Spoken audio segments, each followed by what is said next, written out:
All right. Hello, everyone. This is Mike with Mike and Bike.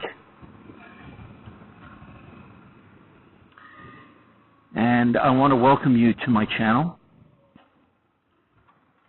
This is a new channel for me, but not my first YouTube channel. My first channel was a mobile tech channel, and I recently ended that one because I'm basically no longer interested in doing those kinds of videos. Not really that into mobile tech anymore, but I've been into motorcycles for many years. So this is my first video for this channel, and I just wanted to say hello, welcome you to here, and introduce myself. I hope to essentially chronicle my experiences on whatever bike that I am currently riding. And the bike that I'm currently riding is a 2007 Suzuki V-Strom 650.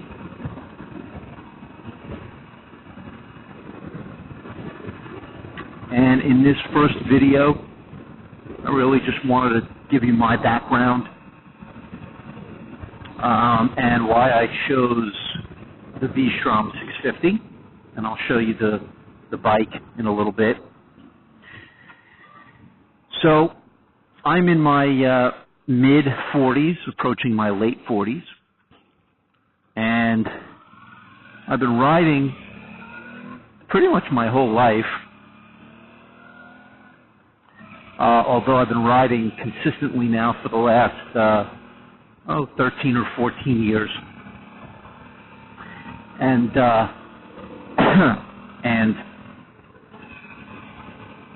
I'm very into the adventure motorcycle, dual sports, and adventure bikes. My first bike was a KLR 650. I've owned many bikes since. I've owned a few KLR 650s, a few DR 650s, which is Suzuki. I owned a Yamaha XT 250. I owned a few other bikes, which I won't get into now, but I'm sure I'll want to make videos about them in the future. Anyway, my last two bikes are important because they're what led me to purchase the Suzuki. The first bike was a Honda CTX 700, okay, which is not an adventure bike. I'll post a picture of it. It's a cross between a modern cruiser and a little bit of a sport bike. Almost like a sport cruiser, kind of. But that bike was an automatic transmission. Yes, an automatic transmission. Actually, it's an automated manual transmission. It's the Honda DCT transmission, which you may probably know of, which they have in a few of their bikes, including the Africa Twin. Anyway, I didn't like the seating position of that bike, ultimately. And actually, hang on a second. Be right back.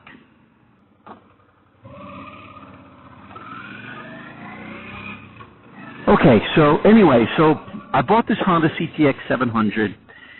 I bought it because it looked like it had a nice, relaxed seating position, and at the time my hip was hurting me when I was shifting, and so I figured, you know what? Let me try out this DCT transmission.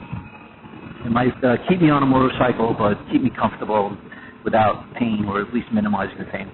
So I bought the bike, and you know, it's a good bike, but I certainly, it's not the bike for me, or wasn't the bike for me. I didn't enjoy the seating position. I missed more of the upright seating position.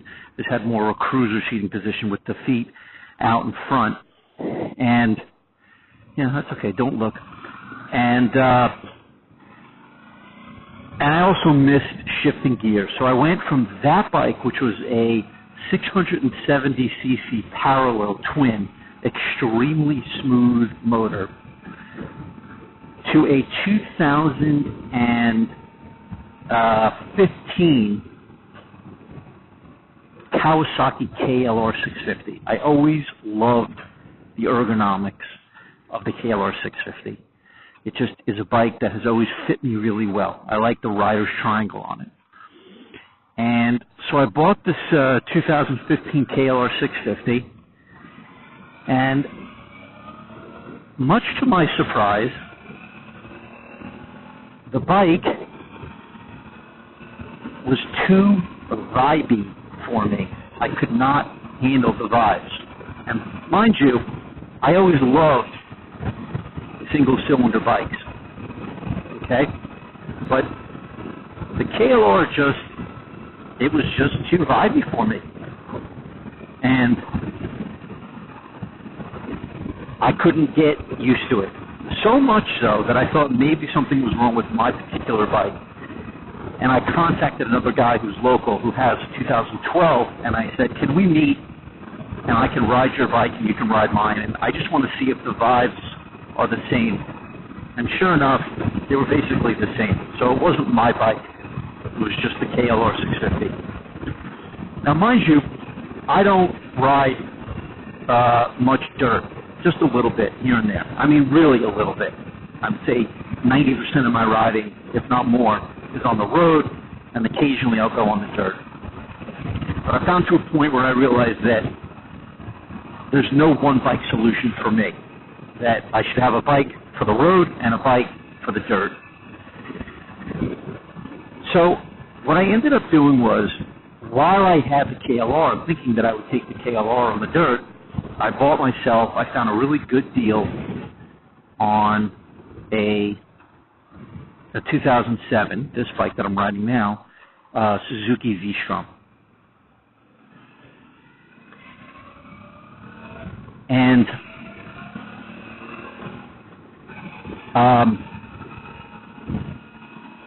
I couldn't pass up the deal, okay? I'll tell you what I paid for it. Basically, I found this bike, 2007, had 4,000 miles on it, which for a V-Strom is nothing. The guy wanted $3,500 for it, US, which I just couldn't pass up. So I bought that, and I had both bikes in the garage. And I just couldn't get over how smooth the V-Strom was and how vibey the KLR was. And considering I went to a two-bike solution, the KLR was going to be not the wisest choice for me in terms of dirt, because it's a large bike. I'm not an expert rider. I've been on the dirt in KLRs, but I've also done dirt on my XT250 and other dirt bikes or trail bikes, and I prefer the smaller bikes.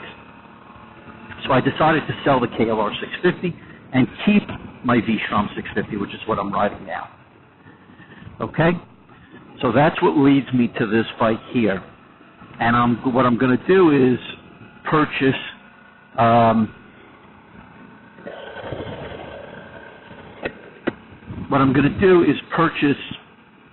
a smaller dirt bike, like either another XT250, maybe a Honda CRF 250L, maybe a Kawasaki KLX 250, something like that.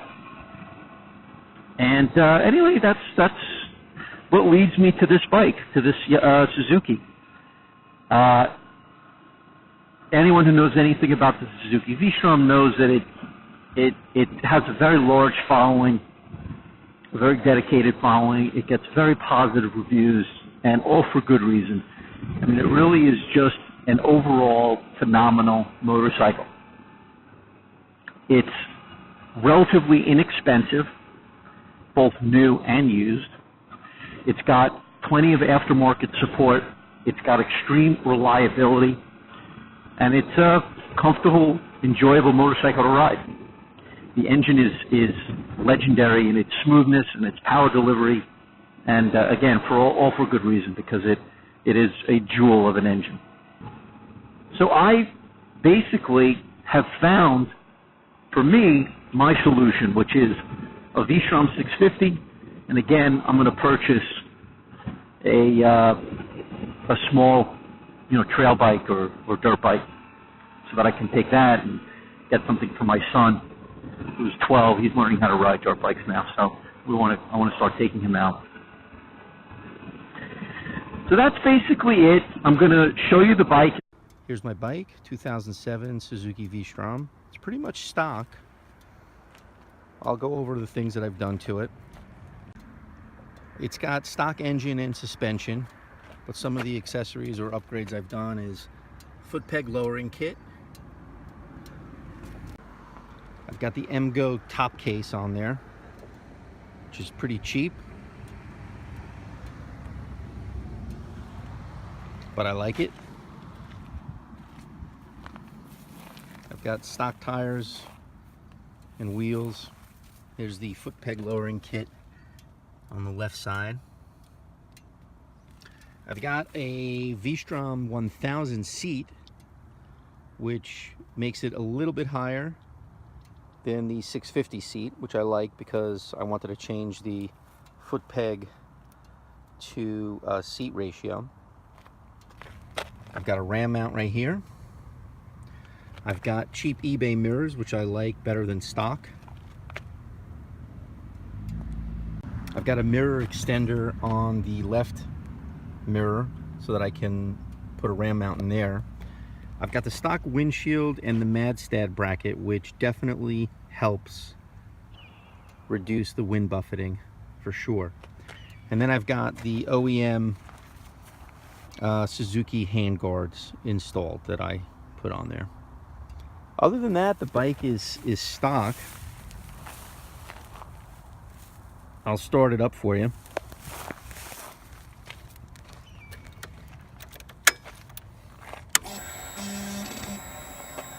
It's got almost 4,800 miles on it. You can see that. And I have to pull the clutch in.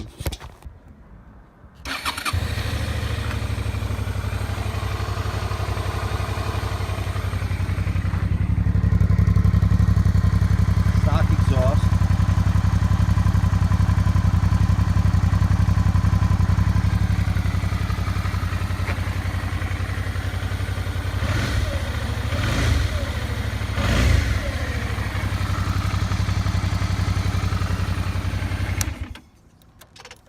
Beautiful bike. Well, maybe not a beautiful bike, but it's a great bike and I love it. Really good value for the money. Anyway, that's my bike, 2007 V-Strom 650. And welcome to the channel. I hope that you will stick around and check in with me to see what I can post, and I would love to answer any questions about this bike or any of the bikes that I've owned. I think what I'll do for my next video is talk about the bikes I've owned in the past and compare them one by one to this V-Strom that I have. All right? Thanks again for watching. Have a great day, and I'll see you soon.